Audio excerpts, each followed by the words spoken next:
I'm just delighted to be here with you. Thanks so much for coming, and I guarantee you, as we say in Texas, we won't be going 3 hours, okay? This will be a much shorter workshop, and if there's a lot of positive feedback from our experience today, we can certainly have a follow-up of some kind, but I don't want to keep you here that long. So I do appreciate your being here. Now, if you have any issues with my name, you're not the only ones. Unfortunately, my name has tripped a lot of people up in a lot of ways over the years. I'll give you an example. It's a real live example that occurred in the summer of 2008. I was in Colorado Springs, and I was running a seminar for a Liberty Fund, and it happened to coincide with my birthday.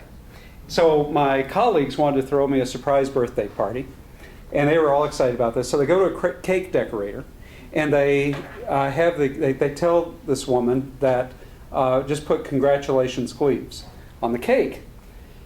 So the cake decorator writes down the instructions, and then as my colleagues are on their way out the door, the cake decorator stops and says, "Well, wait a second, is Gleaves a man or a woman?" "Oh, well, he's a man." So she writes down. So that night, when the surprise birthday party is ready to come about, and they get me in a room, and they wheel in the cake, and they take the cover off the cake, it says, "Congratulations, Gleaves is a man." So my name has been giving people trouble for years. Okay, what I'd like to do is something to get us started in the idea of leadership here. I want us to go to the very heart of what leadership is about. What do you think leadership's about? What's the heart of leadership? Anybody? What do you think it is? It's inspiration. It's inspiration. That could be one answer. Remember that? What else? In the practical world, not the academic world, but when you're out there, you have to do what if you're a leader? Step out and take a risk. Step out and take a risk. And Christine, how do you take risks? You could be innovating, you could be leading others, you could be coming up with new ideas, you could be doing something that others aren't doing but you truly think needs to be done. Okay, and to get to that process, what needs to happen? You have this array of alternatives out in front of you, and what do leaders do? Unify a group of people. They unify a group of people, but what do they have to do to get people to that point where they can be unified? Have a vision. They have a vision, they have inspiration, they're unifiers. You guys are so close. They have to communicate. They have to communicate. Show people you can be trusted. Show people you can be trusted. Gerald R. Ford said trust is the number one important ingredient to leadership. You have to be a person of your word. You say you're going to do something, you're going to do it. What else? You are right so close to it. There's one thing that leaders do that separates them from followers, in addition to all the fine answers you have given so far. At the core of leadership, Brian? I think I know what you're getting at. Make decisions. Make decisions. Leaders have to be the people, the man or the woman who says, there are all these array of options out there, but there's one thing only that we can do. I've got to make that decision. I've taken all of your input. I value your input. I love you. I want all of your input. But I, at the end of the day, alone, have to make a decision. Comes with the job description of being a leader. Leaders are often, and they'll write this, they'll tell you this in their memoirs again and again, leaders are sometimes very lonely people, even though they're surrounded by multitudes. They make decisions. The tougher the decision, the more people they anger, alienate, upset. Brian and I at the Leadership Academy like to call these the 51-49 decisions. You're teetering. There are a lot of reasons why you could answer or go in one direction. But you have to, at the end of the day, you have to decide. Making no decision is not an option. That would be a kind of decision in itself, but leaders are expected to make the tough calls. So leaders make this tough decision, and at the 51-49 decision, they really have struggled with it. Now let's talk just a little bit for a few minutes. What goes into making a decision? What are the ingredients? Let's be analytical. Analytical comes from the Greek word which means to break apart.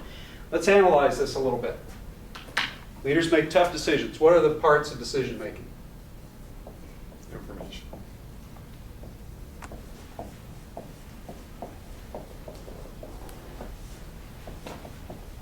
Leaders make decisions, but I'm going to emphasize tough decisions.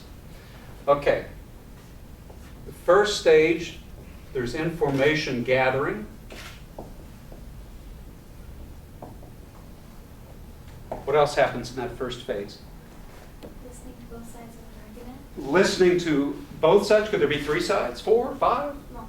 Absolutely. There are often multiple perspectives. And the stronger the leader, the more secure the leader, the more open he is to all of these different perspectives.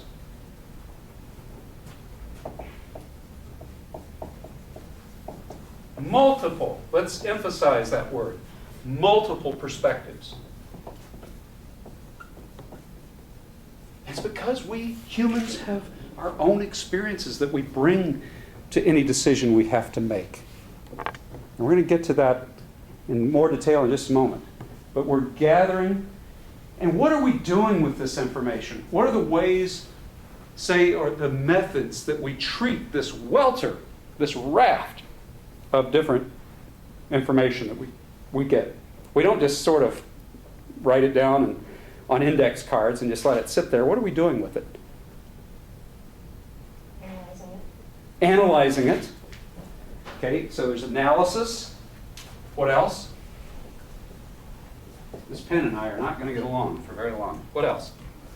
We're processing it to put together a series of options. Processing for options. Good. What else?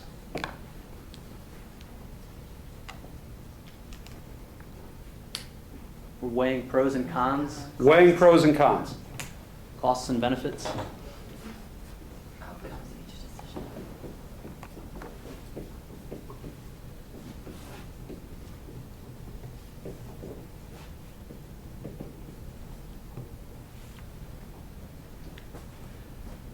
Let me ask you something. What is a tough decision that you've had to make that you can share with us? Toughest decision in your life you have made that you can share with us? Perhaps a recent tough one would be working with a student worker that was not working out for us. Okay. So you're losing sleep wondering whether you have to ask them to move on? Okay. That is one of the toughest decisions people have to face because you're dealing with a real life. And everybody who has ever managed people knows that that is the toughest decision. Whether you're going to change a person's life by saying, you're not welcome here anymore. It's a serious step.